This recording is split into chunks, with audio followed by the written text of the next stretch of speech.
어머니, 제발 가만히 좀 계세요. 제가 창피한데 왜 저한테 이러세요? 그건 내 아들의 목소리가 아니었어요. 하객들 앞에서 며느리에게 핀잔 좀 줬다고 내 머리채를 움켜쥔 건 내가 평생을 바쳐 키운 아들이 아니었습니다. 두피를 파고드는 끔찍한 고통보다 심장을 도려내는 듯한 배신감이 온몸을 꿰뚫었습니다. 그 순간 제 안에 무언가가 끊어졌습니다. 눈물 대신 독한 불꽃이 타올랐어요. 그래서 결심했습니다. 내가 버린 이 어미가 어떤 사람인지 똑똑히 보여주겠다고 말입니다. 사연 시작하기 전 무료로 할 수 있는 구독과 좋아요 부탁드려요. 매일 사연을 찾아주신 고마운 분들께 항상 행복이 가득하시길 바랍니다. 모든 비극은 사실 아주 오래전부터 시작되었는지도 모릅니다.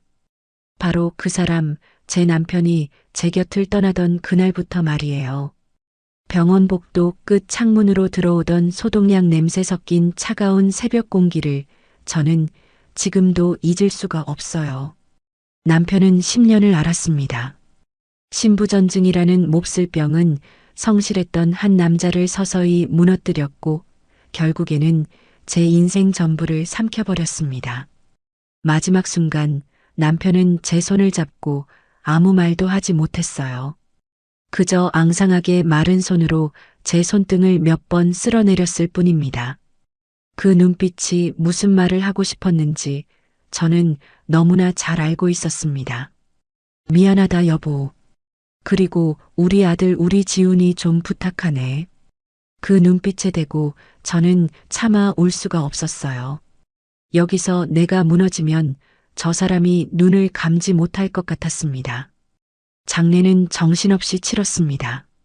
남편 앞으로 들어놓았던 변변한 보험 하나 없던 시절이었죠. 10년간의 병원비는 집을 팔고 남은 땅을 팔고 시댁과 친정에서 빌릴 수 있는 돈은 모두 끌어다 써도 감당이 되지 않았습니다. 장례를 치르고 나니 제 손에 남은 것은 빚더미뿐이었어요. 텅 빈 방 안에 초등학생이던 아들 지훈이와 단둘이 남았을 때 저는 비로소 현실을 마주했습니다. 남편이 남기고 간 낡은 옷가지 몇 개와 아들의 해맑은 얼굴. 그것이 제 세상의 전부였어요. 그날 밤 지훈이는 제 옆에 누워 곤히 잠이 들었습니다. 새근거리는 아이의 숨소리를 들으며 천장을 보는데 눈물이 복물처럼 터져 나왔습니다. 무섭고 막막하고 원망스러웠습니다. 왜 하필 나에게 이런 시련이 닥쳤을까? 남들은 다들 남편 덕 보고 편히 산다는데 나는 왜 이 어린 것을 데리고 이 험한 세상을 혼자 버텨내야 하는가? 남편의 얼굴이 떠올랐다가 빚독촉을 하던 사람들의 얼굴이 스쳐 지나갔습니다. 이대로 아들 손을 잡고 저 세상으로 따라가 버릴까? 그런 몹쓸 생각까지 들었습니다. 그때였습니다. 잠결에 뒤척이던 지훈이가 제 품으로 파고들며 잠꼬대를 했어요. 아빠 보고 싶어. 그 작은 속삭임에 저는 정신이 번쩍 들었습니다. 내가 지금 무슨 생각을 하고 있는가? 이 아이는 아비 잃은 슬픔을 가슴에 묻고 있는데 어미마저 이 아이를 버릴 생각을 하다니. 저는 지훈이를 끌어안고 한참을 소리 없이 울었습니다. 그리고 다짐했어요. 무슨 일이 있어도 이 아이만큼은 굶기지 않겠다. 아비 없는 자식이라고 손가락질 당하지 않게 세상에서 가장 훌륭한 사람으로 키워내겠다고 말입니다. 다음 날 저는 창고 깊숙이 넣어두었던 낡은 재봉틀을 꺼냈습니다. 시집 올 때 친정어머니가 유일하게 손에 쥐어주신 제 유일한 재산이었죠. 먼지를 닦아내고 기름을 치자 다행히 쌩쌩하게 잘 돌아갔습니다. 저는 그걸 들고 무작정 시장으로 나갔어요. 남편 병수 바라느라 경력은 끊긴 지 오래였지만 손재주 하나는 자신이 있었습니다. 시장 구석의 작은 수선집부터 시작해 옷을 만드는 공장까지 닥치는 대로 찾아가 일감을 달라고 머리를 조아렸습니다. 처음에는 다들 저를 미덥지 않게 쳐다봤어요. 하지만 제가 밤을 새워 만든 옷가지를 보고는 하나둘씩 일을 맡기기 시작했습니다. 그렇게 얻은 돈으로 시장 구석에 월세 5만 원짜리 작은 쪽방을 얻었습니다. 그곳이 제 첫 번째 봉제실이자 지훈이와 저의 새로운 보금자리였습니다. 방 한쪽에는 재봉틀을 놓고 다른 한쪽에는 얇은 이불을 깔았습니다. 밤이 되면 재봉틀 소리가 시끄러울까봐 이불로 재봉틀 주변을 둘러싸고 일을 했어요. 하루가 어떻게 가는지도 몰랐습니다. 새벽같이 일어나 지훈이 밥을 차려 학교에 보내고 나면 곧바로 재봉틀 앞에 앉았습니다. 드르륵, 드르륵 규칙적으로 울리는 재봉틀 소리는 제 자장가였고 또 제 희망이었습니다. 바늘에 손가락을 찔려 피가 나도 어깨가 빠질 듯 아파와도 저는 멈출 수가 없었어요. 제가 1시간 더 페달을 밟으면 지훈이가 좋아하는 고기 반찬을 한 번 더 사줄 수 있었고 찢어진 운동화 대신 새 운동화를 사줄 수 있었으니까요. 일이 끝나고 지훈이가 잠든 밤이면 저는 쪽방 구석에 웅크리고 앉아 퉁퉁 부은 손가락을 주무르곤 했습니다. 그때마다 남편의 마지막 눈빛이 떠올랐어요. 지훈이 좀 부탁하네. 저는 허공에 대고 다짐했습니다. 여보, 걱정하지 말아요. 내가 우리 지훈이, 당신 아들 꼭 번듯하게 키워낼게. 하늘에서 지켜봐줘요. 그렇게 하루하루를 버텨냈습니다. 재봉틀 소리는 멈추지 않았고 제 청춘도 그 소리와 함께 닳아 없어졌습니다. 하지만 괜찮았어요. 제 옆에는 세상에서 가장 소중한 아들, 지훈이가 있었으니까요. 그 아이의 웃음 한 번에 제 모든 고통과 서름은 눈 녹듯 사라졌습니다. 그것이 바로 지옥 같던 제 삶을 버티게 해준 유일한 이유였습니다. 사람들은 말합니다. 시간이 약이라고. 하지만 제게 시간은 약이 아니라 독이었습니다. 하루가 지나면 그 다음 하루가 더 고되고 한 해가 지나면 그 다음 해는 더 막막하게 다가왔으니까요. 쪽방에 들인 재봉틀은 쉴 틈 없이 돌아갔습니다. 잠든 아들 깰세라 이불로 감싸고 페달을 밟다 보면 어느새 창밖이 희미하게 밝아오곤 했습니다. 제게 새벽은 하루의 시작이 아니라 고된 밤의 끝이었어요. 하루에 18시간. 저는 꼬박 그 시간만큼 재봉틀 앞에 앉아 있었습니다. 눈을 뜨면 재봉틀, 눈을 감아도 귓가에선 드르륵거리는 소리가 맴돌았어요. 처음엔 동네 수선집에서 주는 자잘한 일거리로 시작했습니다. 바지 밑단을 줄이고 트어진 옷을 깁는 일이었죠. 단돈 몇백 원, 몇천 원을 버는 일이었지만 저는 가리지 않았습니다. 그 돈이 모여 지훈이의 공책이 되고 연필이 되고 도시락 반찬이 된다는 것을 알았으니까요. 제 손은 점점 거칠어지고 손가락 마디마디는 굳은 살이 박여 딱딱하게 변해갔습니다. 재봉틀 바늘에 찔리는 건 예사였고 피가 배어나온 옷감을 몰래 빨아 말리기를 수십 번. 밤이면 욱신거리는 손목을 붙잡고 잠 못 이루는 날이 허다했습니다. 눈은 또 어땠고요. 침침해진 눈으로 바늘기에 실을 꿰는 일이 점점 버거워졌습니다. 어쩌다 거울 속에 제 모습을 보면 푸석한 얼굴에 생기 없이 푹 꺼진 눈을 한 낯선 여자가 서 있곤 했습니다. 내가 어쩌다 일이 늙어버렸나 하는 서글픔이 밀려오다가도 잠든 지훈이의 얼굴을 보면 그런 생각은 사치라는 걸 깨닫곤 했어요. 그렇게 몇 년이 흘렀을까요? 제 성실함을 알아봐주는 사람들이 하나둘 생겨나기 시작했습니다. 처음엔 수선만 맡기던 사람들이 이제는 아예 옷을 만들어 달라고 주문을 하기 시작했어요. 시장 좌판에서 파는 천을 떼어다가 밤을 새워 블라우스를 만들고 원피스를 만들었습니다. 제 옷은 모양이 예쁘고 바느질이 꼼꼼하다며 입소문이 나기 시작했어요. 단골도 생겼습니다. 특히 동대문 시장에서 옷 장사를 하는 김 사장이라는 분은 제 가장 큰 손님이었죠. 그분은 유난히 까다로웠습니다. 최신 유행하는 디자인의 옷 사진을 들고 와서는 똑같이 만들어내라고 윽박지르기 일쑤였어요. 실 색깔이 조금만 달라도 단추 모양이 마음에 안 들어도 퇴짜를 놓기 일쑤였습니다. 다른 사람 같았으면 진작에 포기했을 테지만 저는 그럴 수가 없었어요. 김 사장이 주는 일감은 다른 곳의 2배, 3배였으니까요. 저는 밤을 새워가며 잡지를 뒤지고 지나가는 사람들의 옷차림을 뜯어보며 유행을 익혔습니다. 김 사장이 던져주고 간 옷을 수십 번씩 뜯고 받기를 반복하며 그가 원하는 완벽한 옷을 만들어냈습니다. 어느 날 김 사장은 제가 만든 옷 수십 벌을 검수하더니 말없이 돈 봉투 하나를 툭 던져주었습니다.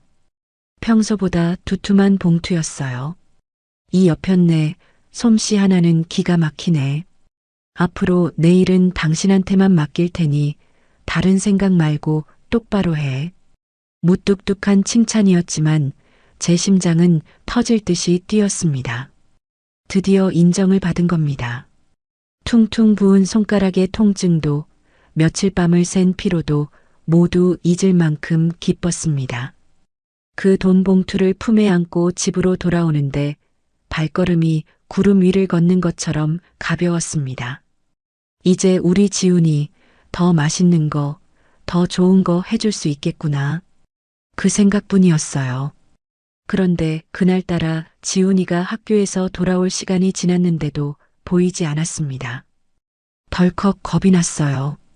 무슨 일이 생긴 건 아닐까? 밖으로 뛰쳐나가려는데 현관문이 벌컥 열리며 지훈이가 헐레벌떡 뛰어들어왔습니다. 엄마, 엄마. 아이는 숨을 헐떡이며 제게 종이 한 장을 불쑥 내밀었습니다. 상장이었어요. 위 학생은 타의 모범이 되고 학업 성적이 우수하여 이 상장을 수여함. 제 눈이 글자 위에서 몇 번이고 미끄러졌습니다. 우리 아들이, 내 아들 지훈이가 상을 타온 겁니다.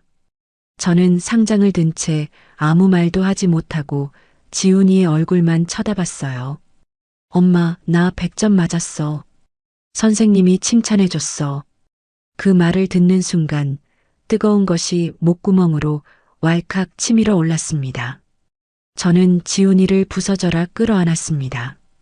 어깨를 들썩이며 우는 저를 작은 아이는 고사리 같은 손으로 등을 토닥여 주었습니다. 그 순간 세상의 모든 시름이 다 사라지는 것 같았어요. 재봉틀에 찔려 피멍이 든 손가락도 밤샘 작업으로 뻐근한 어깨도 흐릿해진 눈도 아무렇지 않았습니다. 내 아들이, 내 모든 희생의 이유이자 결과인 아들이 이렇게 잘 자라주고 있었으니까요. 그날 밤 저는 난생 처음으로 닭 한 마리를 통째로 튀겨주었습니다. 기름 냄새가 진동하는 좁은 방 안에서 지훈이는 세상에서 가장 맛있는 음식이라도 먹는 듯 허겁지겁 닭다리를 뜯었습니다. 그 모습을 보는 것만으로도 배가 불렀어요. 저는 김 사장이 준 두툼한 돈 봉투와 지훈이의 상장을 나란히 놓고 한참을 바라보았습니다. 제 피와 땀 그리고 눈물이었습니다. 그리고 이제는 희망이었습니다. 그날 이후 저는 더 악착같이 일했습니다. 하루에 4시간 이상 자본 적이 없었어요. 재봉틀은 이제 제 몸의 일부나 마찬가지였습니다. 드르륵, 드르륵, 쉼없이 돌아가는 재봉틀 소리는 고된 노동의 소음이 아니라 희망을 향해 달려가는 힘찬 엔진 소리처럼 들렸습니다. 김 사장의 주문은 점점 늘어났고 다른 거래처에서도 일감이 밀려들기 시작했어요. 더 이상 혼자서는 감당할 수 없을 지경에 이르렀습니다. 저는 결심했습니다. 이 작은 쪽방을 벗어나야겠다고. 내 아들에게 더는 재봉틀 소리를 들으며 잠들게 할 수는 없다고. 지훈이의 상장을 보며 다짐했습니다. 이 상장이 앞으로 쌓여갈 수많은 성공의 시작이 되도록 이 어미가 든든한 버팀목이 되어주겠다고 말입니다. 고된 노동의 끝에 찾아온 작은 보람은 제게 더 큰 꿈을 꿀 수 있는 용기를 주었습니다. 이대로만 가면 정말 남부럽지 않게 살 수 있을 것 같다는 희망이 어두운 제 삶의 한 줄기 빛처럼 스며들고 있었습니다. 제 작은 쪽방은 더 이상 저와 지훈이만의 공간이 아니었습니다. 방 한 구석부터 시작된 원단 더미는 어느새 발 디딜 틈 없이 방 안을 가득 채웠고 완성된 옷들은 벽에 매달린 행거에 빼곡하게 걸려 마치 색색의 병풍처럼 방을 둘러쌌습니다. 잠을 잘 때면 코끝에서 원단 먼지 냄새가 났고 밥을 먹을 때면 밥상 옆으로 실밥들이 굴러다녔습니다. 지훈이가 학교에서 받아온 상장이 벽에 걸린 자리조차 없게 되었을 때 저는 비로소 깨달았습니다. 더 이상 이렇게는 살 수 없다는 것을요. 일감은 그야말로 폭포수처럼 쏟아졌습니다. 동대문 김 사장의 주문은 갈수록 대담해졌고 그의 소개로 알게 된 다른 상인들까지 저를 찾기 시작했습니다. 순자 씨, 이번 신상 디자인인데 열흘 안에 200장 가능해요? 이거 샘플인데 최대한 빨리 100장만 좀 빼줘요. 하루가 멀다 하고 전화가 울려댔고 저는 거절하는 법을 몰랐습니다. 안 된다는 말을 하는 순간 이 기회가 다른 사람에게 넘어가 버릴 것만 같았기 때문입니다. 이 일감 하나하나가 지훈이의 미래와 직결되어 있다는 생각에 저는 제 한계를 밀어붙이고 또 밀어붙였습니다. 하지만 몸은 기계가 아니었습니다. 며칠씩 밤을 새우는 일이 잦아지자 재봉틀 페달을 밟다가 꾸벅꾸벅 조는 일이 다반사였습니다. 그러다 바늘에 손을 찧어 소리를 지르며 깨기도 하고 잘못 박은 옷을 뜯어내느라 날카로운 칼에 손을 베이기도 했습니다. 한 번은 너무 피곤한 나머지 다리미를 켜놓은 채 깜빡 잠이 들었습니다. 타는 냄새에 놀라 깨어보니 원단 끝이 새까맣게 타들어가고 있었어요. 하마터면 불이 날 뻔한 아찔한 순간이었습니다. 그날 밤 저는 새까맣게 타버린 원단 조각을 손에 들고 한참을 울었습니다. 무서워서가 아니었어요. 서러워서였습니다. 내가 이렇게까지 살아야 하나. 내 아들에게 부끄럽지 않은 엄마가 되겠다던 다짐이 고작 이런 것이었나? 그날 이후 저는 며칠을 알아누웠습니다. 몸살이 심하게 와서 일어날 기력조차 없었어요. 재봉틀은 멈췄고 전화기는 불이 나게 울렸지만 받을 수가 없었습니다. 지훈이는 제 옆에서 물수건을 갈아주고 서툰 솜씨로 죽을 끓여왔습니다. 엄마 아프지 마, 내가 돈 벌어올게. 10살 남짓한 아이의 그 말은 제 가슴을 더 아프게 후벼 팠습니다. 나는 지금 내 아들에게 짐이 되고 있구나. 내가 쓰러지면 이 아이는 길거리에 나앉게 되는구나. 정신이 번쩍 들었습니다. 자리에서 일어난 저는 그동안 차곡차곡 모아두었던 돈통을 꺼냈습니다.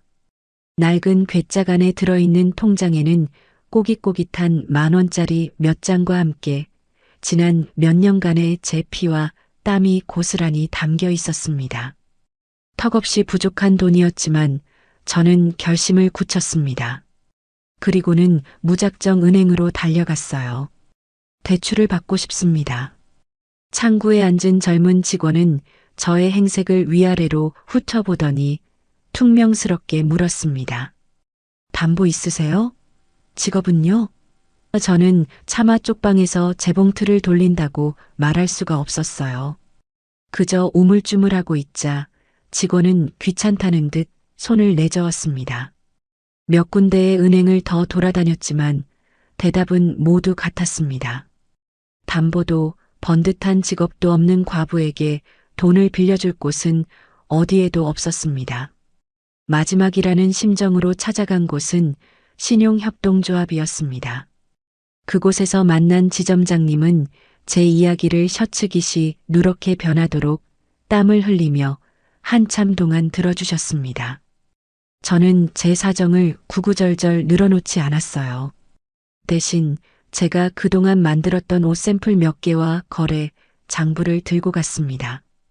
그리고 제가 앞으로 어떻게 돈을 벌 것인지, 어떻게 빚을 갚아나갈 것인지에 대해 떨리는 목소리로 설명했습니다. 제 눈빛에서 무언가를 읽으셨던 걸까요? 지점장님은 한참을 고민하시더니 제게 이렇게 말했습니다. 어머니의 성실함을 믿고 한번 진행해 보겠습니다. 그 길로 저는 공장 자리를 알아보러 다녔습니다. 가진 돈에 맞춰야 했기에 변두리에 있는 낡고 허름한 창고밖에는 얻을 수가 없었어요. 하지만 제게는 그곳이 세상에서 가장 큰 성처럼 보였습니다. 퀴퀴한 곰팡이 냄새가 나는 창고 안을 둘러보며 저는 이곳이 수십 대의 재봉틀 소리로 가득 찰 나를 상상했습니다. 지훈이가 마음껏 뛰어놀 수 있는 마당을 상상했고 따뜻한 밥을 함께 먹을 식당을 상상했습니다.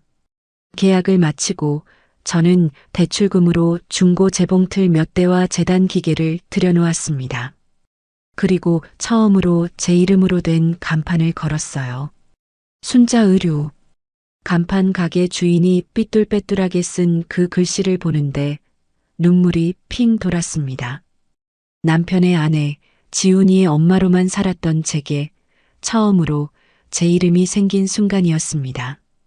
공장을 시작했지만 모든 것이 순탄하지만은 않았습니다.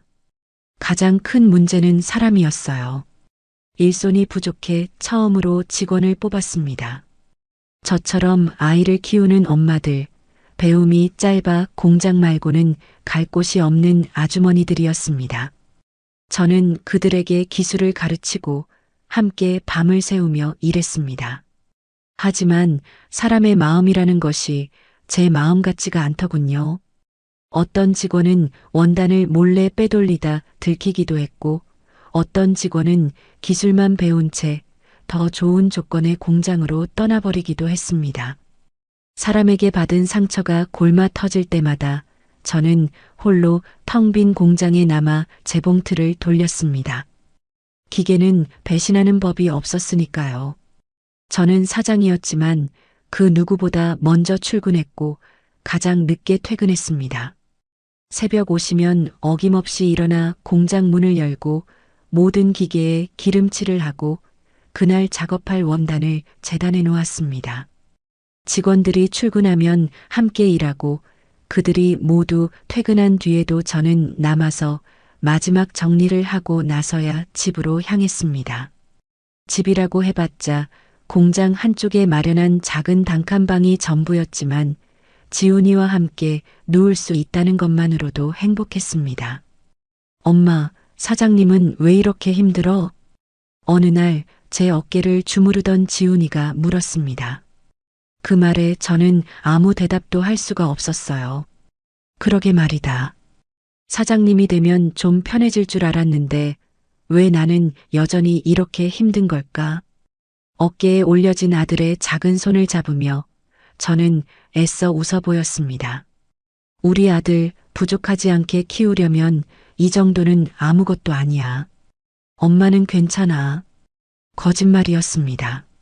하루에도 몇 번씩 모든 것을 내려놓고 도망치고 싶었습니다. 하지만 그럴 수 없었어요. 제 등 뒤에는 지훈이가 있었고 저를 믿고 따라주는 몇 안 되는 직원들의 생계가 달려 있었습니다. 그리고 무엇보다 순자 의류라는 제 이름 석 자의 무게가 제 어깨를 짓누르고 있었습니다. 시간이 흐르자 공장은 조금씩 자리를 잡아갔습니다. 불량률이 줄어들고 생산량은 늘어났습니다. 밤낮 없이 발로 뛴 덕분에 새로운 거래처도 몇 군데 더 뚫을 수 있었어요. 처음으로 직원들에게 월급 외에 작은 보너스를 챙겨주던 날 사장님 고맙습니다라며 제 손을 잡는 직원들의 얼굴을 보며 저는 그동안의 고생을 조금이나마 보상받는 기분이었습니다. 그날 밤 저는 지훈이를 데리고 시내에 있는 레스토랑에 갔습니다. 태어나서 처음으로 칼질이라는 것을 해봤어요. 하얀 접시에 담겨 나온 돈가스를 보며 어쩔 줄 몰라 하는 저와 달리 지훈이는 제법 능숙하게 칼질을 하며 맛있게 음식을 먹었습니다. 그 모습을 보니 또다시 울컥 눈물이 쏟아질 것 같았어요. 이제는 아들에게만큼은 부족하지 않게 해주자. 그 간절함 하나로 버텨온 세월이었습니다. 낡은 창고 같던 공장은 이제 제법 그럴듯한 모습을 갖춰가고 있었고 제 통장 잔고도 조금씩 불어나고 있었습니다. 하지만 제 마음 한구석의 불안감은 쉬이 가시지 않았습니다. 이 고생의 끝은 과연 어디일까? 내가 과연 이 모든 것을 끝까지 지켜낼 수 있을까? 밤마다 잠 못 이루고 뒤척이며 저는 제 자신에게 수없이 되물었습니다. 그리고 그때마다 떠오르는 것은 단 하나, 제 아들 지훈이의 얼굴이었습니다. 그래, 내 아들을 위해서라면, 그 아이를 위해서라면 나는 무엇이든 할 수 있다. 그 생각만이 저를 다시 일으켜 세우는 유일한 힘이었습니다. 세월은 참으로 무심하게 흘렀습니다. 제 허리는 조금씩 굽어갔고 머리카락엔 서리가 내렸지만 제 아들 지훈이는 늠름한 청년으로 자라주었습니다. 공장은 쉴 새 없이 돌아갔고 저는 이제 동대문 시장에서 순자 의류하면 모르는 사람이 없을 정도로 자리를 잡았어요. 낡은 창고였던 공장은 번듯한 2층 건물이 되었고 직원도 20명이 넘었습니다. 지긋지긋했던 단칸방 생활을 청산하고 방 3개짜리 아파트로 이사하던 날 저는 현관문을 붙잡고 한참을 울었습니다. 이제 우리 지훈이 친구들을 데려와도 부끄럽지 않은 집이 생겼구나. 그 생각만으로도 지난 세월의 모든 고통이 씻겨 내려가는 듯 했습니다. 지훈이는 좋은 대학을 나왔고 번듯한 대기업에 취직했습니다. 다 어머니 덕분입니다. 졸업식 날 학사모를 쓴 아들은 제 손을 잡으며 그렇게 말했습니다. 저는 그저 아들의 손을 잡고 고개만 끄덕였습니다. 그래, 이만하면 내 인생 헛살지는 않았구나. 남편에게도 하늘에 있는 그 사람에게도 떳떳할 수 있겠구나 싶었습니다. 제 인생의 목표는 오직 하나, 아들의 성공이었고 저는 그 목표를 이룬 것만 같았습니다. 그러던 어느 날 아들이 조심스럽게 말은 꺼냈습니다. 결혼하고 싶은 여자가 있다고요. 저는 얼마나 기뻤는지 모릅니다. 드디어 내 아들이 가정을 꾸리는구나. 이제야 저도 며느리가 해주는 밥도 얻어먹고 예쁜 손주들 재롱도 보며 늙어갈 수 있겠구나. 그런 소박한 꿈을 꾸었습니다. 며느리감이 될 아가씨를 처음 만나는 날 저는 며칠 전부터 미용실에 다녀오고 장롱 속에 고이 모셔두었던 가장 좋은 옷을 꺼내 입었습니다. 그런데 제 앞에 나타난 아가씨, 유라라고 했나요? 그 아이는 머리부터 발끝까지 값비싼 명품으로 치장하고 있었어요. 제 옷차림을 위아래로 훑어보는 그 아이의 눈빛에서 저는 무언가 잘못되었다는 것을 직감했습니다. 지훈 씨한테 얘기 많이 들었어요. 어머님, 공장 하신다고요? 힘드시겠어요. 그 말에는 걱정이 아니라 묘한 무시가 섞여 있었습니다. 식사를 하는 내내 유라는 공장 일이나 제 과거에 대해서는 한마디도 묻지 않았어요. 대신 자신이 졸업한 명문 여대 이야기, 해외여행에서 겪었던 경험담, 최근에 구입한 명품 가방 이야기만 늘어놓았습니다. 지훈이는 그저 옆에서 사랑스럽다는 듯 유라를 쳐다보며 맞장구를 칠 뿐이었습니다. 음식이 목으로 넘어가지 않았습니다. 재봉틀 기름때 묻은 제 손이 그 아이의 반짝이는 다이아몬드 반지 앞에서 초라하게 느껴졌습니다. 그날 이후 아들은 조금씩 변해갔습니다. 주말마다 제 공장에 나와 일을 돕던 아들은 이제 데이트를 핑계로 얼굴 한번 비추지 않았습니다. 전화를 해도 유라와 함께 있다며 용건만 간단히 말하고 끊기 일쑤였어요. 결혼 준비는 착착 진행되었습니다. 유라는 강남의 최고급 웨딩홀을 잡았고 수천만 원짜리 수입 드레스를 골랐습니다. 예단이며 예물이며 그 아이가 요구하는 것들은 제 상식으로는 도저히 이해할 수 없는 것들이었어요. 엄마, 유라가 그러는데 요즘은 다 이렇게 한대요. 우리도 남들 하는 만큼은 해야죠. 아들은 제게 돈을 요구하며 그렇게 말했습니다. 저는 군말 없이 통장을 내주었어요. 내 아들 길을 죽일 수는 없었으니까요. 평생 땀 흘려 번 돈이 하룻밤에 화려한 잔치를 위해 뭉텅뭉텅 빠져나갔지만 아들이 행복하다면 그걸로 족하다고 생각했습니다. 하지만 제 생각은 어리석은 착각이었습니다. 결혼식 날이 다가올수록 저는 점점 더 투명 인간이 되어갔습니다. 신혼집을 구하는 문제에서도 혼수를 드리는 문제에서도 제 의견은 철저히 무시당했어요. 모든 것은 유라의 뜻대로 결정되었습니다. 그 아이는 제가 평생 모은 돈으로 마련한 아파트를 팔아 강남의 최고급 주상복합 아파트 전세를 얻어야 한다고 주장했습니다. 지훈이는 이번에도 유라의 편이었습니다. 엄마, 이제 저희도 저희 인생을 살아야죠. 언제까지 엄마 그늘 아래서 살 수는 없잖아요. 그 말을 듣는 순간 가슴에 찬바람이 훅 불어오는 것 같았습니다. 내 그늘이 너를 키웠는데 그 지긋지긋한 그늘 덕에 내가 지금 그 자리에 서 있는 것인데 목구멍까지 차오른 말을 삼켰습니다. 어미가 되어서 아들의 앞날에 걸림돌이 될 수는 없었으니까요. 그리고 운명의 그날 결혼식이 열렸습니다. 저는 밤새 한숨도 자지 못하고 제가 직접 만든 한복을 곱게 차려입었습니다. 하지만 화려한 웨딩홀에서 제 모습은 어색하기 짝이 없었어요. 유라의 친구들은 모두 저처럼 화려하게 차려입고 있었고 그들 사이에서 저는 시골에서 갓 상경한 촌부처럼 보였습니다. 식이 시작되고 저는 혼주석에 앉아 늠름하게 걸어 들어오는 아들의 모습을 보았습니다. 눈물이 핑 돌았어요. 잿더미 속에서 피워낸 내 꽃, 내 전부. 저 아이를 키우기 위해 보냈던 수많은 밤들이 주마등처럼 스쳐 지나갔습니다. 이제 저 아이가 자신의 가정을 꾸리고 행복하게 살아갈 일만 남았다고 생각하니 모든 서운함이 눈 녹듯 사라지는 것 같았습니다.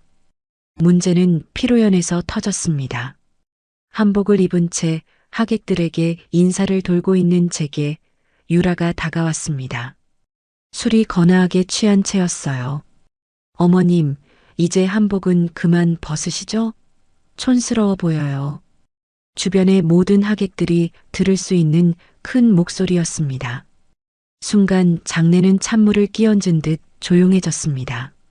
제 얼굴이 화끈거렸어요. 당황해서 아무 말도 못하고 있자 유라가 한 걸음 더 다가와 제 팔을 잡아 끌었습니다.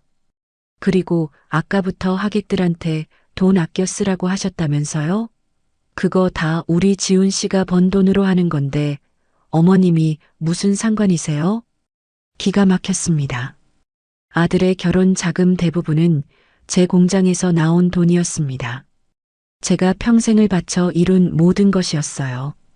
저는 떨리는 목소리로 겨우 입을 열었습니다. 예, 아가. 손님들 다 계신데 무슨 말이니 그게. 제 말이 끝나기도 전에 유라는 더 큰 소리로 악을 썼습니다. 어머님이야말로 이제 지훈 씨 인생에서 좀 꺼져주세요. 구질구질하게 언제까지 아들 인생에 회방 놓으실 거예요? 그 순간이었습니다. 옆에서 이 모든 것을 지켜보고만 있던 아들, 제 아들 지훈이가 제 앞으로 성큼성큼 다가왔습니다. 저는 아들이 유라를 말려줄 것이라고 생각했어요. 내 아들이라면 이 어미의 억울함을 알아줄 것이라고 믿었습니다. 하지만 제 기대는 산산조각 났습니다. 어머니 제발, 좀 가만히 계세요. 창피하게 왜 이러세요? 그건 내 아들의 목소리가 아니었어요. 하객들 앞에서 며느리에게 핀잔 좀 줬다고 내 머리채를 움켜쥔 건 내가 평생을 바쳐 키운 아들이 아니었습니다. 두피를 파고드는 끔찍한 고통보다 심장을 도려내는 듯한 배신감이 온몸을 꿰뚫었습니다. 세상이 빙글빙글 돌고 수많은 사람들의 웅성거리는 소리가 멀게만 들렸습니다. 제 뺨 위로 뜨거운 것이 흘러내렸습니다. 눈물인 줄 알았지만 아니었습니다. 그건 제 심장에서부터 흘러나온 피눈물이었습니다. 평생의 희생이 아들의 소나기에서 머리카락과 함께 엉망으로 쥐어뜯기고 있었습니다. 저는 아무런 저항도 하지 못했습니다. 그저 텅 빈 눈으로 제 머리채를 잡고 있는 아들의 얼굴을 올려다보았습니다. 그 얼굴에는 미안함도 죄책감도 없었습니다. 오직 짜증과 원망만이 가득했습니다. 그 순간 제 안에 무언가가 뚝 하고 끊어졌습니다. 지난 수십 년의 세월이 아들을 위해 바쳤던 내 모든 청춘이 한낱 제가 되어 바람에 흩날리는 것 같았습니다. 내가 무엇을 위해 살아왔나? 내가 누구를 위해 이 모든 고통을 감내해왔나? 머리채를 잡힌 고통 속에서 이상하게도 정신은 점점 더 맑아졌습니다. 눈물 대신 독한 불꽃이 타올랐어요. 그래, 이제 알겠다. 내 인생은 처음부터 내 것이 아니었다. 나는 그저 아들을 위한 도구였을 뿐이다. 그렇다면 이제라도 내 것을 되찾아야겠다. 내가 버린 이 어미가 어떤 사람인지, 내가 이룬 것들의 진짜 주인이 누구인지 뼈저리게 느끼게 해주겠다고. 그래서 결심했습니다.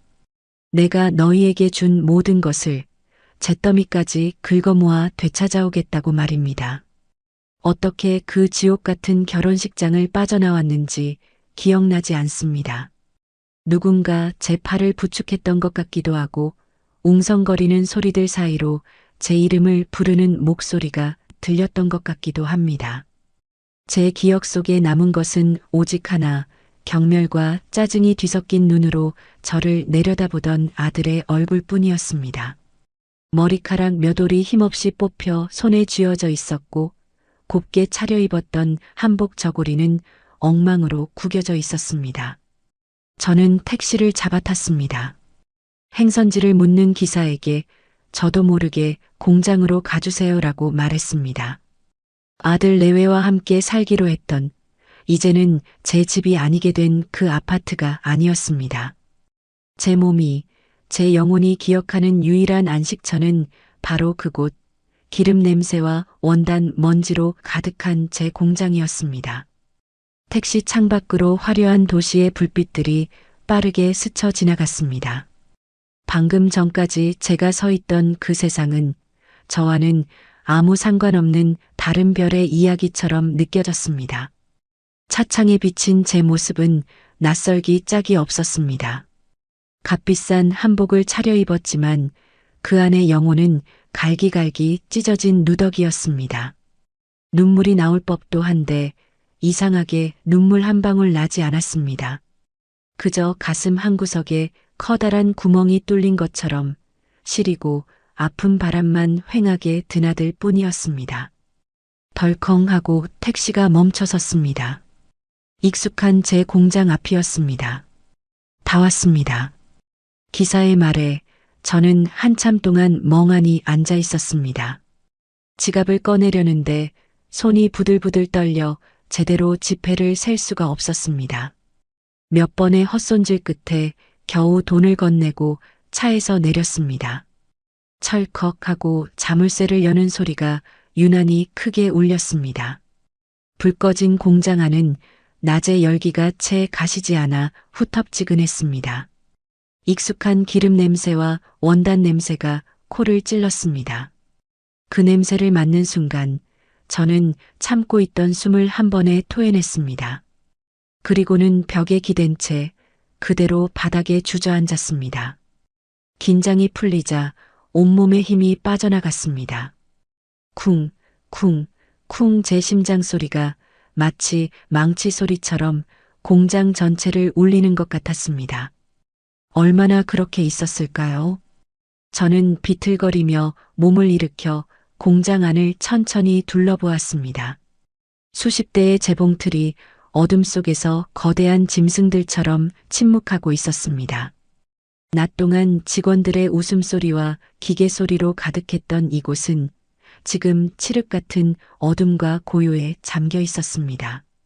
재단 위에는 내일 아침 작업해야 할 원단들이 산더미처럼 쌓여 있었고, 한쪽 벽에는 완성된 옷들이 비닐에 쌓인 채 출고를 기다리고 있었습니다. 이 모든 것이 제가 제 청춘과 맞바꾼 것들이었습니다.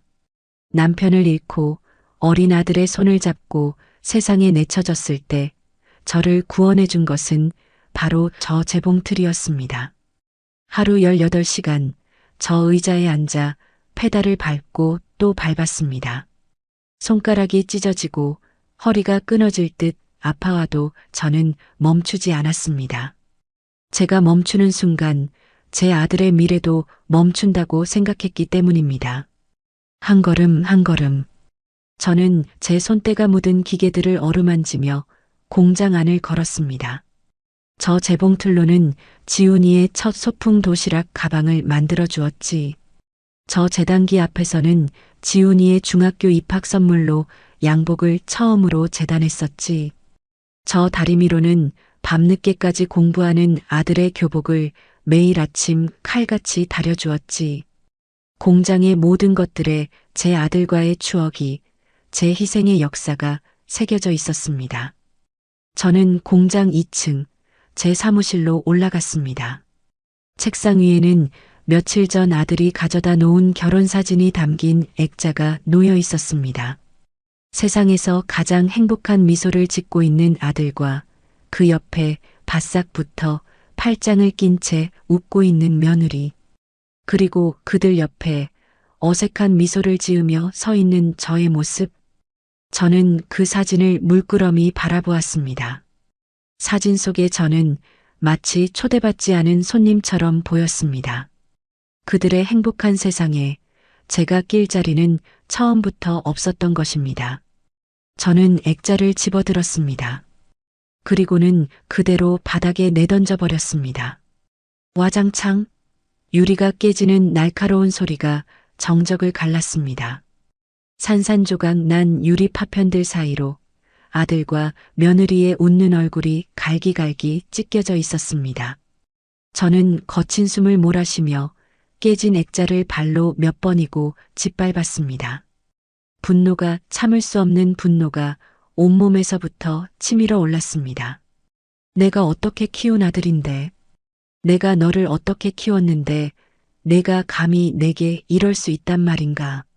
서러움이 파도처럼 밀려왔습니다. 남편 없이 홀로 아들을 키우며 겪었던 수많은 서름과 고통이 한꺼번에 되살아났습니다. 돈이 없어 굶기를 밥 먹듯 했던 시절, 아프다는 말 한마디 못하고 끙끙 앓으며 일했던 밤들, 행여나 아비 없는 자식이라고 손가락질 받을까봐 남들보다 2배, 3배로 아등바등 살았던 세월. 그 모든 시간이 주마등처럼 눈앞을 스쳐 지나갔습니다. 저는 자리에 주저앉아 소리내어 울기 시작했습니다. 하지만 그것은 슬픔의 눈물이 아니었습니다. 억울함과 분노가 뒤섞인 피 맺힌 절규였습니다. 내 인생은 무엇이었나? 내 모든 것을 바쳤는데 왜 내게 남은 것은 이 끔찍한 배신뿐인가? 한참을 울었을까요? 눈물은 말랐고 목은 쉬어버렸습니다. 저는 텅 빈 눈으로 창밖을 바라보았습니다. 어느새 동이 트고 있었습니다. 잿빛 하늘을 뚫고 새벽의 첫 햇살이 공장 창문으로 스며들어 왔습니다. 그 빛은 어둠 속에 잠겨있던 재봉틀 하나를 환하게 비추고 있었습니다. 제가 처음 일을 시작할 때부터 함께했던 가장 낡고 오래된 재봉틀이었습니다. 저는 홀린 듯 그 재봉틀 앞으로 다가갔습니다. 의자에 앉아 익숙하게 페달 위에 발을 올렸습니다. 그리고는 옆에 있던 자투리 원단을 들어 재봉틀 바늘 아래에 놓았습니다. 드르륵, 드르륵, 드르르르륵. 수십 년 만에 처음으로 저는 아무 생각 없이 페달을 밟았습니다. 아들을 위해서가 아니었습니다. 주문을 맞추기 위해서도 아니었습니다. 오직 저 자신을 위해, 이 끝을 알 수 없는 분노와 허무함을 잊기 위해 미친 듯이 페달을 밟았습니다. 규칙적으로 울리는 재봉틀 소리가 제 심장 박동과 겹쳐졌습니다. 소리는 점점 더 커졌고 공장 전체를 뒤흔들었습니다. 얼마나 시간이 흘렀을까요? 재봉틀 소리가 멈췄습니다. 저는 고개를 들어 제가 박음질한 원단을 바라보았습니다. 아무런 무늬도 모양도 없는 그저 실밥만이 어지럽게 엉켜있는 천 조각이었습니다. 마치 제 인생처럼. 그것을 보는 순간 제 머릿속에 번개처럼 하나의 생각이 스쳐 지나갔습니다. 그래, 내 삶은 내가 지켜야 한다. 아들도 그 누구도 나를 지켜주지 않는다. 평생을 바쳐 헌신했지만 돌아온 것은 배신뿐이었다. 그렇다면 이제 더 이상 누구를 위해 희생하지 않겠다. 누구를 위해 인내하지 않겠다. 나를 짓밟은 자들에게 내가 어떤 사람인지 똑똑히 보여주겠다. 내가 피땀 흘려 이룬 이 모든 것의 주인이 누구인지 뼈저리게 가르쳐 주겠다. 그 결심이 서는 순간 제 마음속의 모든 슬픔과 서러움이 거짓말처럼 사라졌습니다. 대신 그 자리에는 얼음장처럼 차갑고 강철처럼 단단한 무언가가 자리 잡았습니다. 그것은 분노를 넘어선 차가운 각성이었습니다. 저는 자리에서 일어났습니다. 그리고 제 사무실 책상 서랍 깊숙한 곳에서 낡은 서류 봉투 하나를 꺼냈습니다. 그 안에는 지난 수십 년간 제가 사모은 땅과 건물의 등기부등본, 그리고 공장의 모든 자산 목록이 담겨 있었습니다. 모든 서류의 소유주란에는 이순자라는 제 이름 석자가 선명하게 박혀 있었습니다. 저는 그 서류들을 책상 위에 펼쳐놓고 싸늘한 미소를 지었습니다. 이제부터 내가 어떻게 변하는지 똑똑히 지켜보아라, 내 아들아. 새벽의 여명이 제 얼굴 위로 서늘하게 내리쬐고 있었습니다. 그것은 새로운 하루의 시작이 아니라 길고 긴 복수의 서막이었습니다. 그날 이후 저는 다른 사람이 되었습니다. 제 안에서 무언가 단단히 부서져 내렸고 그 빈자리에는 강철보다 차갑고 칼날보다 날카로운 무언가가 자리 잡았습니다. 더 이상 슬프지 않았습니다. 억울하지도 않았어요. 제 감정은 오직 하나의 목표를 향해 명료하게 정렬되었습니다. 그것은 바로 되찾는 것이었습니다. 결혼식 다음 날 저는 평소와 똑같은 시간에 일어났습니다. 밤새 울었다는 것이 믿기지 않을 정도로 몸은 가벼웠고 정신은 놀랍도록 맑았습니다. 저는 엉망이 된 한복을 벗어 쓰레기통에 처박고 평소에 입던 작업복으로 갈아입었습니다. 그리고 어젯밤 깨뜨린 액자 파편들을 빗자루로 깨끗하게 쓸어 담았습니다. 아들과 며느리의 웃는 얼굴이 담긴 사진 조각들이 쓰레받기 안에서 위태롭게 나뒹굴었지만 제 마음은 조금도 흔들리지 않았습니다. 공장으로 내려가자 직원들이 제 눈치를 살피며 쭈뼛거렸습니다. 어제의 소문이 벌써 공장 안에 파다하게 퍼진 모양이었습니다. 저는 아무렇지 않은 표정으로 아침 조회를 시작했습니다. 김 반장님, 어제까지 재단해 놓은 원단 오늘 안으로 전부 작업 끝내주세요. 박 씨, 너는 오늘 출고할 물량 다시 한번 확인하고 딴 생각들 하지 말고 다들 손들 빨리빨리 움직여. 제 목소리는 평소보다 더 차갑고 단호했습니다.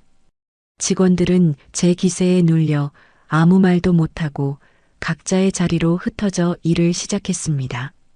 드르륵, 드르륵 다시 공장은 활기를 되찾았습니다. 저는 제 사무실에 앉아 어젯밤 펼쳐놓았던 서류들을 다시 한번 꼼꼼하게 검토하기 시작했습니다. 그리고 가장 먼저 변호사에게 전화를 걸었습니다. 일주일이 지났습니다. 아들 내외는 보란듯이 몰디브인지 어딘지로 신혼여행을 떠났고 그 사이 저에게는 전화 한 통, 문자 한 통 없었습니다. 마치 이 세상에 저라는 존재는 처음부터 없었다는 듯이. 하지만 저는 조금도 서운하지 않았습니다. 오히려 그들의 무관심이 제 결심을 더욱 단단하게 만들어 주었을 뿐입니다. 저는 그 일주일 동안 제 모든 것을 정리하기 시작했습니다. 변호사의 자문을 받아 제가 가진 모든 재산의 법적 소유권이 오직 저에게만 있음을 다시 한번 확인했습니다.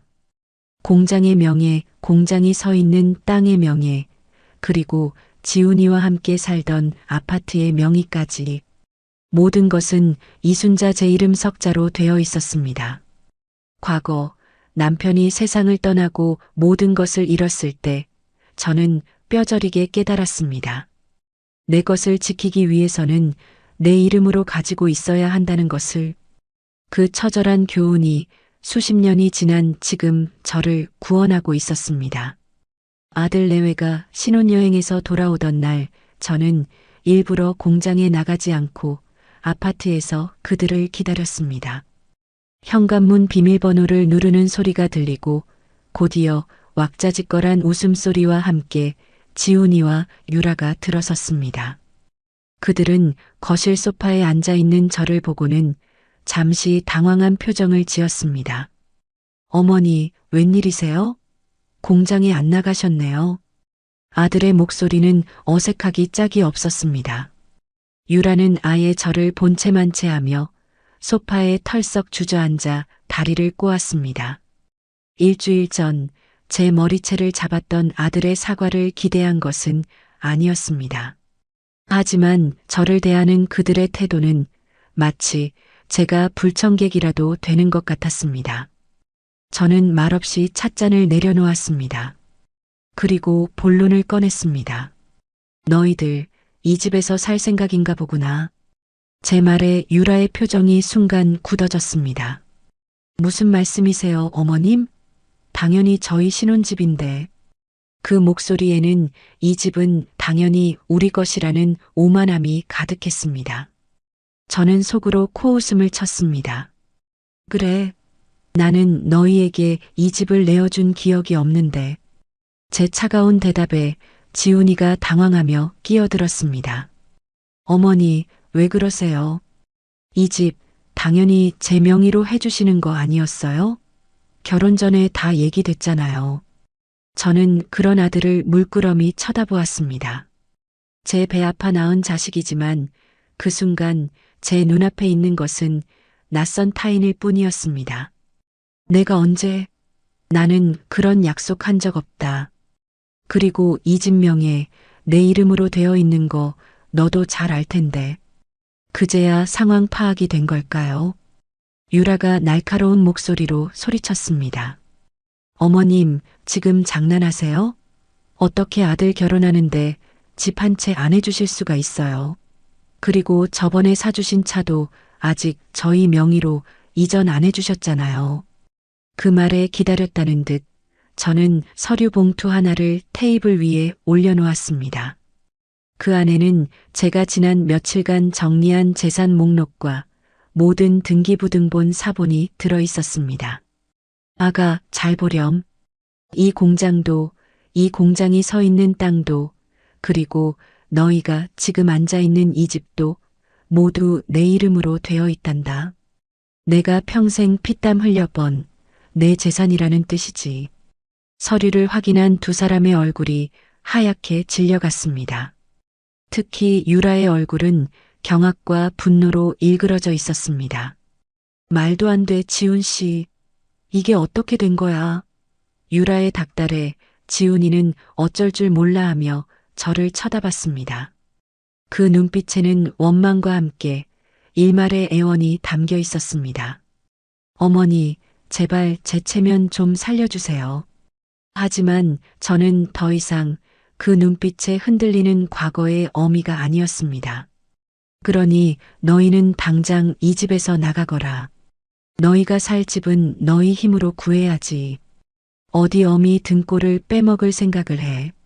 어머니, 어떻게 저희한테 이러실 수가 있어요? 아들이 절규하듯 소리쳤습니다. 저는 자리에서 일어나 현관문을 활짝 열었습니다. 그리고 차갑게 말했습니다. 내가 너한테 어떻게 했는데? 내 결혼식 날 내 마누라 편들어서 이 어미 머리채를 잡았던 건 누구였지? 그때 이미 너와 나는 모자간의 연이 끊어진 거다. 그러니 이제 와서 어머니 소리 하지 마라. 역겨우니까. 제 말은 비수처럼 날아가 아들의 가슴에 박혔습니다. 지훈이는 아무 말도 하지 못하고 입술만 파들파들 떨었습니다. 그 옆에서 유라는 악을 쓰며 제게 달려들 기세였지만 제 싸늘한 눈빛에 압도당해 차마 움직이지 못했습니다. 일주일 주마. 그 안에 내 놈들 짐 싸서 이 집에서 나가. 만약 그때까지 나가지 않으면 내가 사람 시켜서 내 놈들 짐 길바닥에 다 내다 버릴 줄 알아라. 그 말을 끝으로 저는 그들을 뒤로하고 방으로 들어와 문을 잠갔습니다. 문 밖에서 한참 동안 유라의 악소리와 아들의 절망적인 울음소리가 들려왔습니다. 하지만 제 마음은 호수처럼 고요했습니다. 오히려 오랜 체증이 쑥 내려가는 듯한 기묘한 통쾌함마저 느껴졌습니다. 며칠 뒤 저는 아들 내외가 그동안 제 카드를 긁어대며 명품을 사들이고 주식과 코인에 무리하게 투자하여 큰 빚을 졌다는 사실을 알게 되었습니다. 그들은 제가 당연히 집과 재산을 물려줄 것이라고 믿고 미래의 돈을 끌어다 쓴 것이었습니다. 이제 그 모든 빚은 오롯이 그들 두 사람의 몫이 되었습니다. 일주일 뒤 아들 내외는 정말로 짐을 싸서 그 집을 나갔습니다. 마지막까지 제게 용서를 구하거나 매달릴 줄 알았지만 그들은 원망 가득한 눈빛으로 저를 쳐다볼 뿐이었습니다. 그 모습을 보며 저는 제 선택이 틀리지 않았음을 다시 한번 확신했습니다. 텅 빈 아파트에 홀로 남았습니다. 복수의 첫 단추는 성공적으로 깨었습니다. 그런데 이상했습니다. 아들을 알거지로 만들어 내쫓았는데 왜 마음 한구석이 허전하거나 아프지 않은 걸까요? 슬픔도 죄책감도 없었습니다. 그저 낯선 평온함만이 저를 감싸고 있었습니다. 저는 텅 빈 거실을 둘러보며 제 자신에게 물었습니다. 이순자, 너는 이제 정말 괜찮은 거니? 대답은 없었습니다. 그저 창밖으로 들어오는 차가운 저녁 노을만이 제 그림자를 길게 늘어뜨리고 있을 뿐이었습니다. 아들 내외가 떠나간 아파트는 거대하고 텅 빈 동굴처럼 느껴졌습니다. 그들이 남기고 간 값비싼 가구와 소품들은 주인을 잃은 채 먼지만 쌓여갔고 집안 어디에서도 사람의 온기라고는 찾아볼 수 없었습니다. 저는 그 낯선 고요함 속에서 며칠을 보냈습니다. 하지만 더 이상 그곳에 머물고 싶지 않았습니다. 그 집은 제게 아들과의 단절을 상징하는 공간일 뿐 더 이상 따뜻한 보금자리가 아니었기 때문입니다. 결심을 굳힌 저는 제 인생의 다음 단계를 준비하기 시작했습니다. 그것은 바로 이별이었습니다. 제 청춘과 맞바꾼, 제 분신과도 같았던 순자 의류와의 이별. 공장을 정리하겠다는 제 발표에 직원들은 모두 경악했습니다. 저와 함께 10수년을 일해온 김 반장님은 제 손을 붙잡고 눈물까지 글썽였습니다. 사장님, 갑자기 왜 이러세요? 저희는 이제 어디로 가라고 그들의 얼굴에는 당혹감과 원망이 서려 있었습니다. 저는 그들의 마음을 이해하지 못하는 바가 아니었지만 제 결심은 확고했습니다. 그동안 다들 고생 많았소. 이건 내 퇴직금이니 다들 요긴하게들 쓰시오. 저는 직원 한 사람 한 사람에게 두둑한 퇴직금 봉투를 건넸습니다. 법에서 정한 것보다 훨씬 많은 액수였습니다. 그리고 그동안 거래해왔던 다른 공장 사장들에게 직접 전화를 걸어 제 직원들을 받아줄 것을 부탁했습니다. 기술 좋고 성실한 제 직원들은 얼마 지나지 않아 모두 새로운 일자리를 찾을 수 있었습니다. 마지막으로 저는 공장의 모든 기계와 남은 원단들을 헐값에 처분했습니다. 수십 대의 재봉틀이 트럭에 실려나가는 모습을 저는 사무실 창가에 서서 묵묵히 지켜보았습니다. 드르륵거리던 기계 소리가 멈춘 공장은 죽은 듯이 고요했습니다. 제 심장 소리 같았던 그 소음이 사라지자 견딜 수 없는 허전함이 밀려왔습니다. 내가 지금 무슨 짓을 하고 있는 거지? 뒤늦은 후회가 파도처럼 밀려왔지만 저는 애써 고개를 저었습니다. 이것은 끝이 아니라 새로운 시작을 위한 과정일 뿐이라고. 공장 건물과 땅은 생각보다 비싼 값에 팔렸습니다. 부동산 업자는 운이 좋았다며 축하해 주었지만 저는 조금도 기쁘지 않았습니다. 제 손에 들린 계약서는 마치 제 인생의 한 페이지를 뜯어낸 것처럼 느껴졌습니다. 모든 정리가 끝나고 텅 빈 공장을 마지막으로 둘러보던 날, 저는 바닥에 떨어져 있던 작은 실뭉치 하나를 발견했습니다. 수십 년간 제 옷과 머리카락에 붙어 다녔던 지긋지긋했던 그 실뭉치를 손에 쥐자 저도 모르게 눈물이 핑 돌았습니다. 이제 정말 끝이구나. 그렇게 저는 제 과거와 완벽하게 이별했습니다. 제 손에는 이제 평생을 쓰고도 남을 만큼의 돈이 쥐어져 있었지만 제 마음은 갈 곳을 잃은 나룻배처럼 막막하기만 했습니다. 앞으로 뭘 해야 할까? 어떻게 살아야 할까? 평생을 아들을 위해, 공장을 위해 살아왔던 제게 오롯이 저만을 위한 시간이라는 것은 너무나 낯설고 두려운 것이었습니다. 며칠을 고민하던 끝에 저는 한 신문 광고를 보게 되었습니다. 도심 속 자연에서 누리는 편안한 노후, 프리미엄 시니어 타운. 그 광고는 마치 저를 위해 준비된 것처럼 느껴졌습니다. 저는 홀린 듯 수화기를 들어 상담 예약을 잡았습니다. 그렇게 찾아간 곳은 제가 상상했던 것과는 전혀 다른 세상이었습니다. 칙칙한 요양원을 생각했던 제 눈앞에 펼쳐진 것은 잘 가꿔진 정원과 고급스러운 건물들이 어우러진 마치 외국의 어느 리조트 같은 풍경이었습니다. 상담실 직원은 제게 친절하게 시설을 안내해 주었습니다. 호텔처럼 꾸며진 개인실, 다양한 취미 활동을 즐길 수 있는 프로그램, 그리고 무엇보다 삼시세끼 영양사가 짜준 식단으로 제공되는 식사. 여기서는 아무것도 신경 쓰실 필요가 없으세요, 어머님. 그저 편안하게 즐기시기만 하면 됩니다.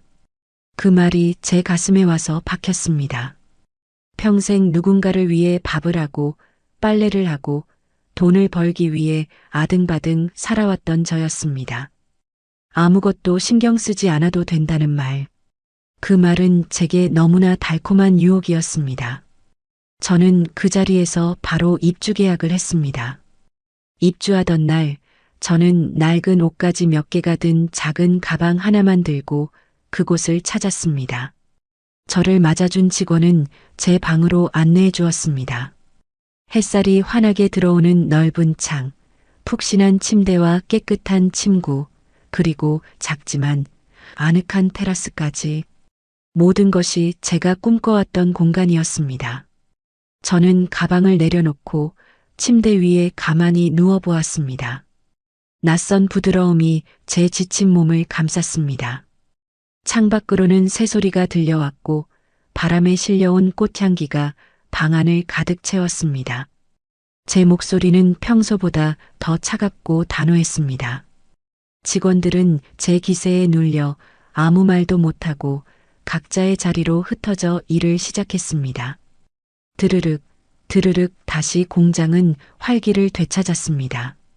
저는 제 사무실에 앉아 어젯밤 펼쳐놓았던 서류들을 다시 한번 꼼꼼하게 검토하기 시작했습니다. 그리고 가장 먼저 변호사에게 전화를 걸었습니다. 일주일이 지났습니다. 아들 내외는 보란듯이 몰디브인지 어딘지로 신혼여행을 떠났고 그 사이 저에게는 전화 한 통, 문자 한 통 없었습니다. 마치 이 세상에 저라는 존재는 처음부터 없었다는 듯이. 하지만 저는 조금도 서운하지 않았습니다. 오히려 그들의 무관심이 제 결심을 더욱 단단하게 만들어 주었을 뿐입니다. 저는 그 일주일 동안 제 모든 것을 정리하기 시작했습니다. 변호사의 자문을 받아 제가 가진 모든 재산의 법적 소유권이 오직 저에게만 있음을 다시 한번 확인했습니다. 공장의 명예, 공장이 서 있는 땅의 명예, 그리고 지훈이와 함께 살던 아파트의 명의까지 모든 것은 이순자 제 이름 석자로 되어 있었습니다. 과거 남편이 세상을 떠나고 모든 것을 잃었을 때 저는 뼈저리게 깨달았습니다. 내 것을 지키기 위해서는 내 이름으로 가지고 있어야 한다는 것을. 그 처절한 교훈이 수십 년이 지난 지금 저를 구원하고 있었습니다. 아들 내외가 신혼여행에서 돌아오던 날 저는 일부러 공장에 나가지 않고 아파트에서 그들을 기다렸습니다. 현관문 비밀번호를 누르는 소리가 들리고 곧이어 왁자지껄한 웃음소리와 함께 지훈이와 유라가 들어섰습니다. 그들은 거실 소파에 앉아있는 저를 보고는 잠시 당황한 표정을 지었습니다. 어머니, 웬일이세요? 공장에 안 나가셨네요. 아들의 목소리는 어색하기 짝이 없었습니다. 유라는 아예 저를 본체만 채하며 소파에 털썩 주저앉아 다리를 꼬았습니다. 일주일 전 제 머리채를 잡았던 아들의 사과를 기대한 것은 아니었습니다. 하지만 저를 대하는 그들의 태도는 마치 제가 불청객이라도 되는 것 같았습니다. 저는 말없이 찻잔을 내려놓았습니다. 그리고 본론을 꺼냈습니다. 너희들 이 집에서 살 생각인가 보구나. 제 말에 유라의 표정이 순간 굳어졌습니다. 무슨 말씀이세요, 어머님? 당연히 저희 신혼집인데. 그 목소리에는 이 집은 당연히 우리 것이라는 오만함이 가득했습니다. 저는 속으로 코웃음을 쳤습니다. 그래, 나는 너희에게 이 집을 내어준 기억이 없는데. 제 차가운 대답에 지훈이가 당황하며 끼어들었습니다. 어머니, 왜 그러세요? 이 집 당연히 제 명의로 해주시는 거 아니었어요? 결혼 전에 다 얘기됐잖아요. 저는 그런 아들을 물끄러미 쳐다보았습니다. 제 배 아파 낳은 자식이지만 그 순간 제 눈앞에 있는 것은 낯선 타인일 뿐이었습니다. 내가 언제? 나는 그런 약속한 적 없다. 그리고 이 집 명에 내 이름으로 되어 있는 거 너도 잘 알 텐데. 그제야 상황 파악이 된 걸까요? 유라가 날카로운 목소리로 소리쳤습니다. 어머님, 지금 장난하세요? 어떻게 아들 결혼하는데 집 한 채 안 해주실 수가 있어요? 그리고 저번에 사주신 차도 아직 저희 명의로 이전 안 해주셨잖아요. 그 말에 기다렸다는 듯 저는 서류 봉투 하나를 테이블 위에 올려놓았습니다. 그 안에는 제가 지난 며칠간 정리한 재산 목록과 모든 등기부등본 사본이 들어 있었습니다. 아가, 잘 보렴. 이 공장도, 이 공장이 서 있는 땅도, 그리고 너희가 지금 앉아 있는 이 집도 모두 내 이름으로 되어 있단다. 내가 평생 피땀 흘려 번 내 재산이라는 뜻이지. 서류를 확인한 두 사람의 얼굴이 하얗게 질려갔습니다. 특히 유라의 얼굴은 경악과 분노로 일그러져 있었습니다. 말도 안 돼, 지훈 씨. 이게 어떻게 된 거야? 유라의 닭달에 지훈이는 어쩔 줄 몰라 하며 저를 쳐다봤습니다. 그 눈빛에는 원망과 함께 일말의 애원이 담겨 있었습니다. 어머니, 제발 제 체면 좀 살려주세요. 하지만 저는 더 이상 그 눈빛에 흔들리는 과거의 어미가 아니었습니다. 그러니 너희는 당장 이 집에서 나가거라. 너희가 살 집은 너희 힘으로 구해야지.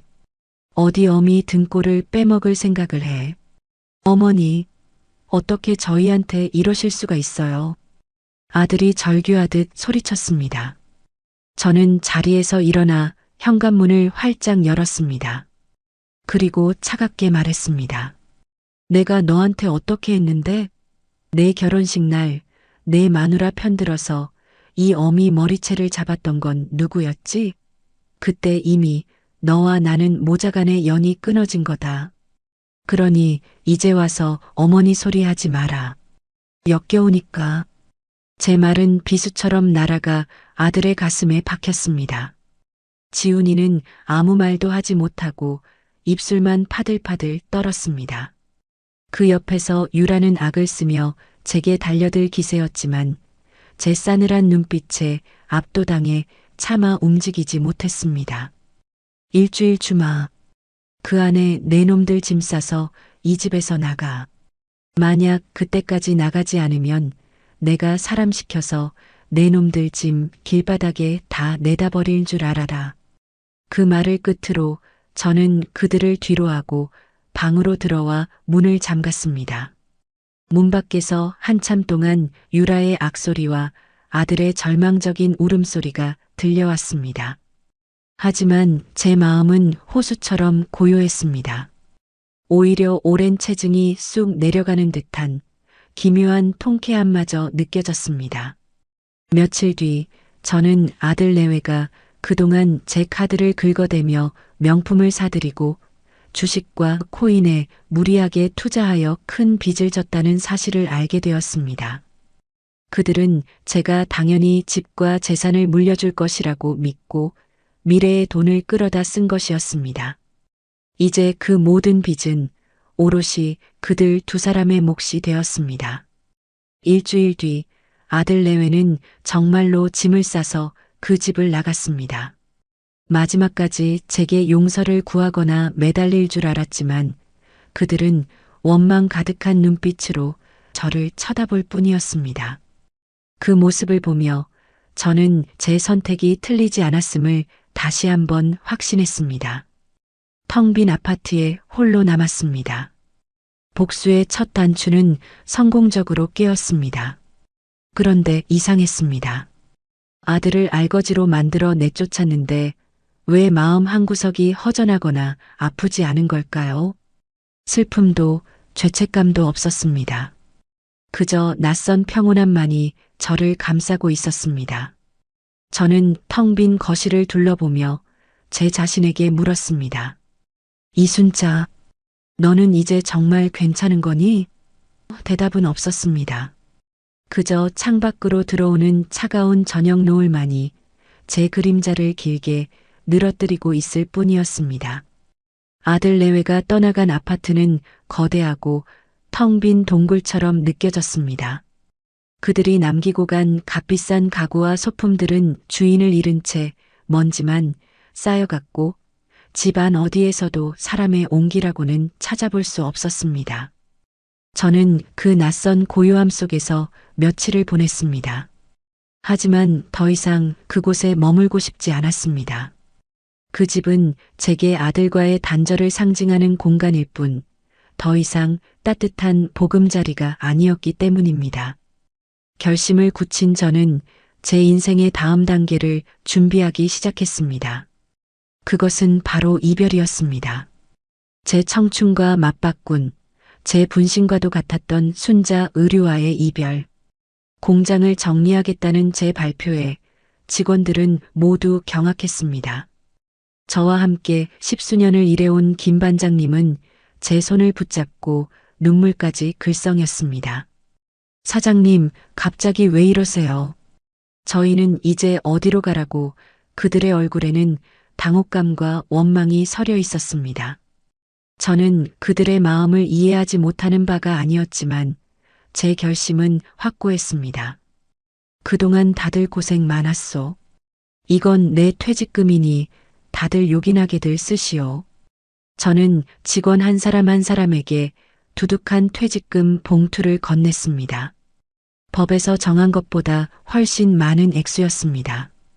그리고 그동안 거래해왔던 다른 공장 사장들에게 직접 전화를 걸어 제 직원들을 받아줄 것을 부탁했습니다.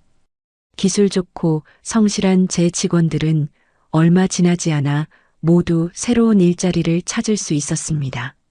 마지막으로 저는 공장의 모든 기계와 남은 원단들을 헐값에 처분했습니다. 수십 대의 재봉틀이 트럭에 실려나가는 모습을 저는 사무실 창가에 서서 묵묵히 지켜보았습니다. 드르륵거리던 기계 소리가 멈춘 공장은 죽은 듯이 고요했습니다. 제 심장 소리 같았던 그 소음이 사라지자 견딜 수 없는 허전함이 밀려왔습니다. 내가 지금 무슨 짓을 하고 있는 거지? 뒤늦은 후회가 파도처럼 밀려왔지만 저는 애써 고개를 저었습니다. 이것은 끝이 아니라 새로운 시작을 위한 과정일 뿐이라고. 공장 건물과 땅은 생각보다 비싼 값에 팔렸습니다. 부동산 업자는 운이 좋았다며 축하해 주었지만 저는 조금도 기쁘지 않았습니다. 제 손에 들린 계약서는 마치 제 인생의 한 페이지를 뜯어낸 것처럼 느껴졌습니다. 모든 정리가 끝나고 텅 빈 공장을 마지막으로 둘러보던 날, 저는 바닥에 떨어져 있던 작은 실뭉치 하나를 발견했습니다. 수십 년간 제 옷과 머리카락에 붙어 다녔던 지긋지긋했던 그 실뭉치를 손에 쥐자 저도 모르게 눈물이 핑 돌았습니다. 이제 정말 끝이구나. 그렇게 저는 제 과거와 완벽하게 이별했습니다. 제 손에는 이제 평생을 쓰고도 남을 만큼의 돈이 쥐어져 있었지만 제 마음은 갈 곳을 잃은 나룻배처럼 막막하기만 했습니다. 앞으로 뭘 해야 할까? 어떻게 살아야 할까? 평생을 아들을 위해, 공장을 위해 살아왔던 제게 오롯이 저만을 위한 시간이라는 것은 너무나 낯설고 두려운 것이었습니다. 며칠을 고민하던 끝에 저는 한 신문 광고를 보게 되었습니다. 도심 속 자연에서 누리는 편안한 노후, 프리미엄 시니어 타운. 그 광고는 마치 저를 위해 준비된 것처럼 느껴졌습니다. 저는 홀린 듯 수화기를 들어 상담 예약을 잡았습니다. 그렇게 찾아간 곳은 제가 상상했던 것과는 전혀 다른 세상이었습니다. 칙칙한 요양원을 생각했던 제 눈앞에 펼쳐진 것은 잘 가꿔진 정원과 고급스러운 건물들이 어우러진 마치 외국의 어느 리조트 같은 풍경이었습니다. 상담실 직원은 제게 친절하게 시설을 안내해 주었습니다.